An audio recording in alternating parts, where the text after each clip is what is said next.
મારું નામ હિતેશ શંકર મોરા, જે આદિવાસી ભીલ સમાજ સુરત શહેર પ્રમુખ. ગઈકાલે સાંજે 4 વાગ્યાની કઈ ઘટના ઘટી છે મકાઈપુર વિસ્તારમાં, જે 4 માળની એપાર્ટમેન્ટનું કઈ ડિમોલેશનનું કામ કરતા હતા આ લોકો, અમારા મજૂર ભાઈને, જેઓ જે મજૂર તરીકે 4 ભાઈઓ કામ કરતા હતા તે જગ્યા પર, અને વગર સેફટી એ ભાઈઓને કામ કરાવતા હતા, કોન્ટ્રાક્ટર ભાઈઓ.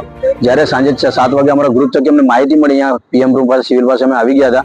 અમના સમાજના જે ભાઈઓ અહીંયા ઉભા હતા એમના થકી અમને જાણવા મળ્યું હતું થોડી ઘણી માહિતી, પણ એમના ભાઈ જ્યારે કોન્ટ્રાક્ટરો સાથે લઈ ગયા હતા અને એ આવ્યા ત્યારે અમે એમને જાણવા મળ્યું હતું કે ભાઈ તમે કઈ રીતે કામ કરતા. ત્યારે એમને કીધું કે અમે 4 ભાઈઓ કામ કરતા હતા, અને જે ડિમોલેશનનું જે 4 માળની એપાર્ટમેન્ટનું કામ કરતા હતા તે મેં અમને પૂછ્યું ત્યારે એમને કીધું કે વગર સેફટી અમને કામ કરાવતા હતા. મતલબ કે સુરત સિટીમાં કોઈ પણ ઘટના ઘટે છે ગમે ત્યાં વગર સેફટી આ બિલ્ડરોને મજદૂરોને કામ કરાવી દે છે. આમાં પણ એક દિવાલ મોટી ધરાશાયી થઈ છે, મજદૂર ઉપર પડી છે અને મજદૂરનો અમારા જે ભાઈ છે એનું ડેથ થયું છે. તો આમાં કોન્ટ્રાક્ટરોની પૂરેપૂરી બેદરકારી છે.